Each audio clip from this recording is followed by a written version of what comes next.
Good day, everyone. In this video, we will be sharing with you instructions concerning how to remove your existing belt tensioning system on your 2021 Weed Zapper and installing the new upgraded belt tensioning system. There are written instructions that will correspond with this video with timestamps on each of the steps so you know where to locate them in the video. You need to begin by removing the PTO shaft from the 2-inch diameter drive shaft which is under the cart. To accomplish this, you have to loosen the 2 set screws on the PTO shaft using a 1/4-inch hex wrench or Allen wrench, and then pull the PTO shaft off of the 2-inch drive shaft. Here we are showing the generator side view and the existing air cylinder tensioner system. You need to depress the Schrader valve and remove all the air from the air cylinder by pulling the idler arm down and fully retracting that cylinder.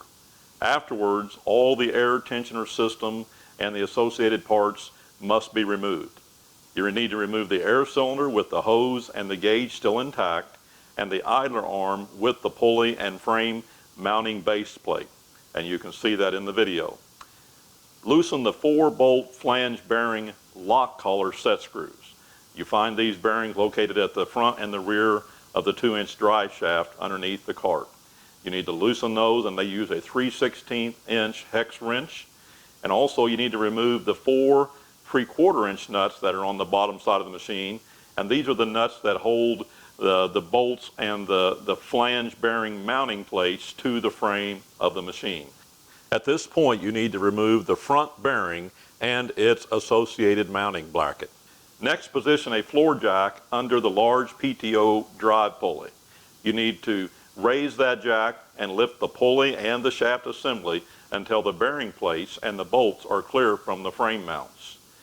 Use a hammer and a wooden block like a 2x2 or a 2x4 block about 18 inches in length, and with 2 people involved, one underneath with a hammer and the block and another behind holding the rear bearing and mounting plate, then you need to drive that bearing off the rear end of the drive shaft.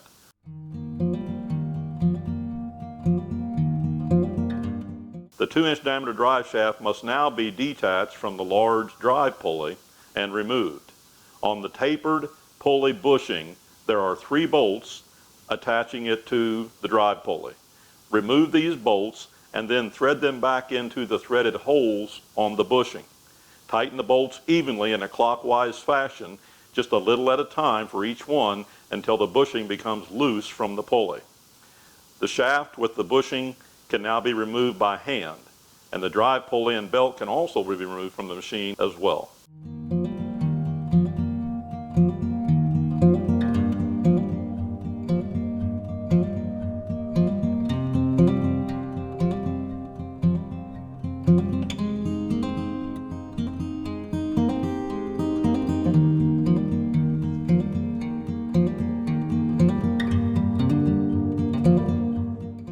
On the 2-inch diameter drive shaft that you've just removed, you can see and even feel the rough spots or the burrs where the set screws were tightened up against it. Use a flat file and smooth these areas up. This will make it much easier when it comes time to reassemble the machine.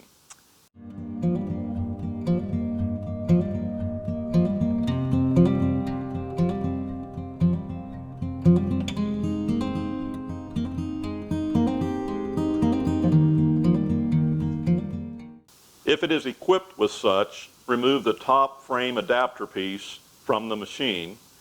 This will not be reused. Slide the new top frame adapter piece into the same place. And as you slide this in, make sure it goes to the rear of the machine as far as possible. In other words, until the 2 little tabs contact the rear box iron frame piece. Center the adapter plate from side to side. In other words, from driver side to passenger side, or from left to right, however you want to look at that. Mark the holes by using a felt tip marker like a Sharpie, and there should be 1 hole on each side. On the driver's side, it's toward the front of this adapter plate. On the passenger side, it's toward the rear of the plate. These holes must be drilled to attach this new assembly. We recommend using a 2-step drilling process to make these holes. Start by drilling a pilot hole with a smaller bit, like a 5/16 inch diameter. Then drill with a 1/2 inch bit after the smaller hole is made. This will make it much easier than trying to drill beginning with the 1/2 inch bit.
We also recommend blowing off all the metal shavings so they're not left behind to rust or just be a nuisance in general.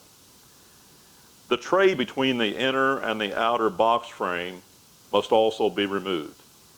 You can use an angle grinder with a thin cutting wheel to cut the weld at each point of fastening contact. You can also use a reciprocating saw with a metal cutting blade. Be careful to cut the weld and not the box iron frame. After the tray is removed, you need to smooth up the cut places using an angle grinder with a padded finishing grinding wheel. Then you need to spray paint those exposed metal surfaces in order to prevent rusting in the future.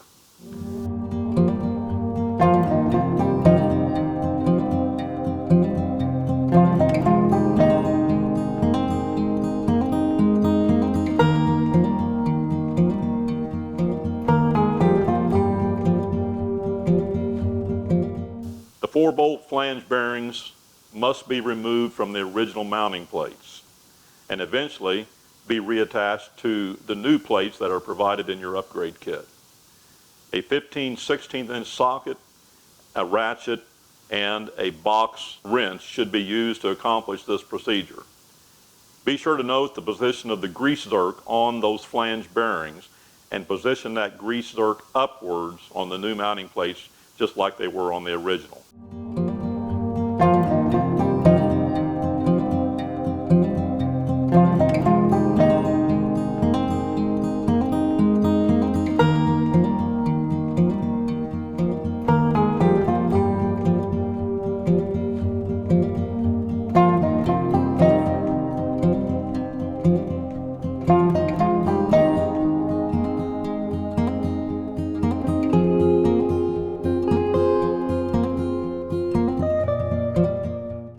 Initially, only reattach one of the bearings to a mounting plate because this will be for the rear position and it will be installed before the assembly goes back under the machine. The front position bearing will be installed after the drive shaft and all is reinstalled. While the bearings are out of the machine, use a 3/16 inch hex wrench to remove the set screws and apply a film of thread locking fluid to them and then reinstall them.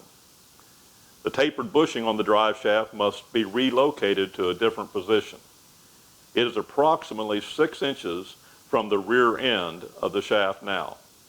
With a hammer, drive a flathead screwdriver into the furthest outside position of this groove that is on the bushing. This will spread that apart slightly and loosen the bushing enough that you should be able to slide it to a new position of 4 inches from the rear end of the shaft.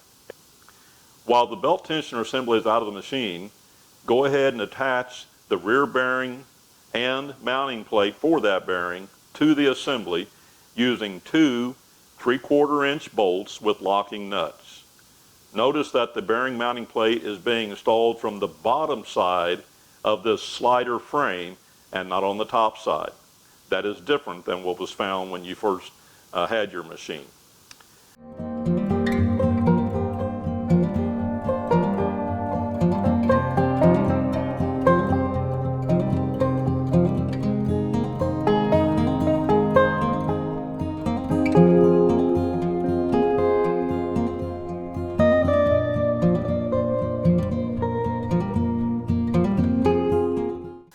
then take a 2x6 or a 2x8 block that's approximately 18 inches long and lay it across your floor jack, lengthwise with your jack. Place this slider assembly on this block so it can be rolled under the machine and raised into position.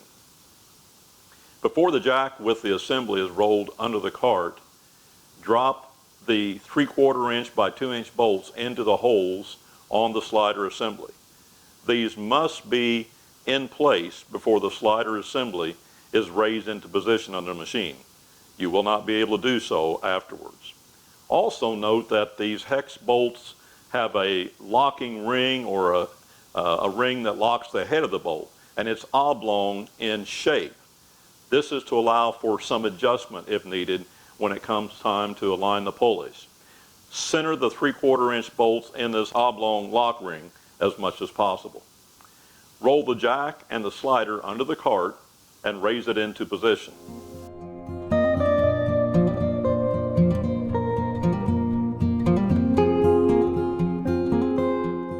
Place the bolts through the top hanger plate to the slider assembly, utilizing the holes that you drilled earlier.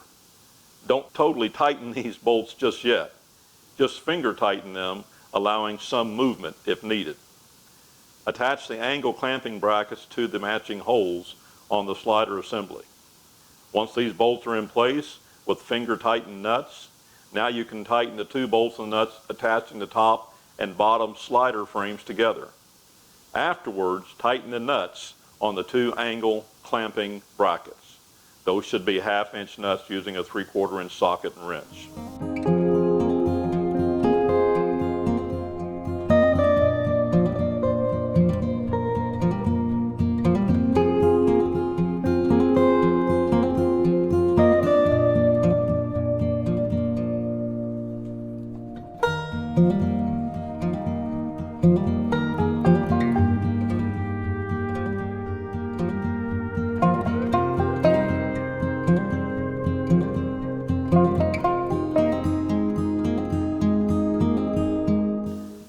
Now get the new belt that was provided with your upgrade kit.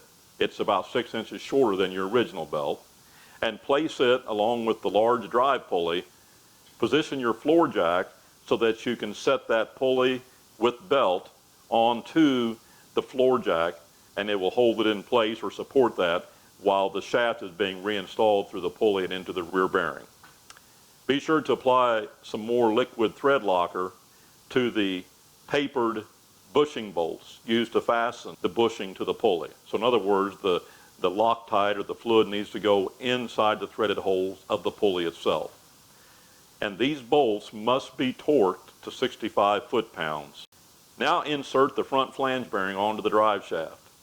After it is on the shaft and in the approximate position needed, insert the bearing mounting plate from below onto the 2 3/4 inch bolts hanging down from the slider assembly, and then place the nuts just finger tight onto these bolts.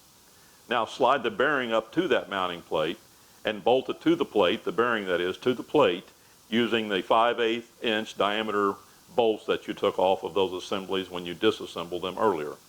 Tighten these bolts using a 15/16 inch socket and wrench.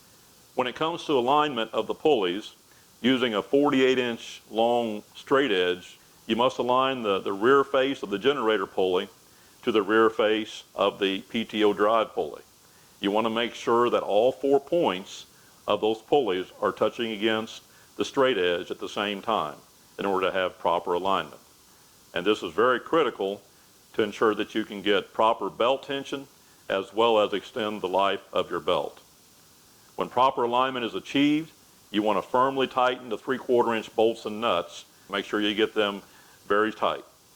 Now you need to firmly tighten the bearing lock collar set screws, because otherwise that shaft can move front to back or back to front.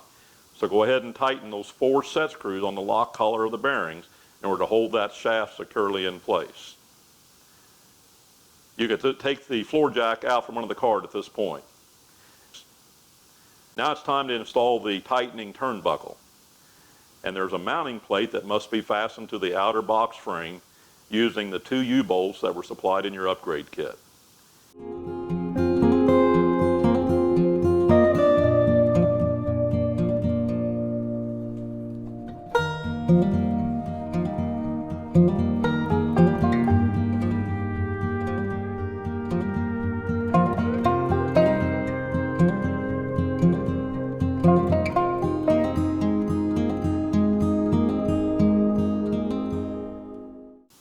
also install the coil springs that are provided using the 1/2-inch diameter bolts. Tighten these nuts the same distance on each bolt to where the springs are compressed the same amount.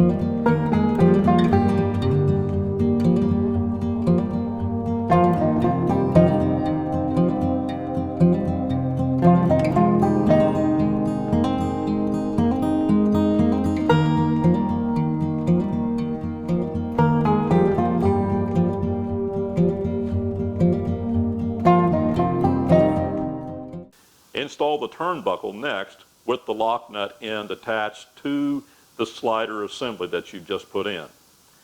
Be sure to apply thread locking liquid to the bolts used to attach the turnbuckle to the mounts. Otherwise, they could vibrate loose over time. Firmly tighten these nuts at this time as well. Now you need to turn the center frame of the turnbuckle clockwise. In other words, like a right-hand threaded nut would be. Turn that frame clockwise, which would be tightening the belt until you have depressed the coil springs to a proper distance. And we found that proper belt tension is achieved when the spring coils are depressed to the point where you can just slip a knife blade between the coils. Once that distance is achieved, go ahead and tighten up the turnbuckle lock nut using a 15/16" wrench.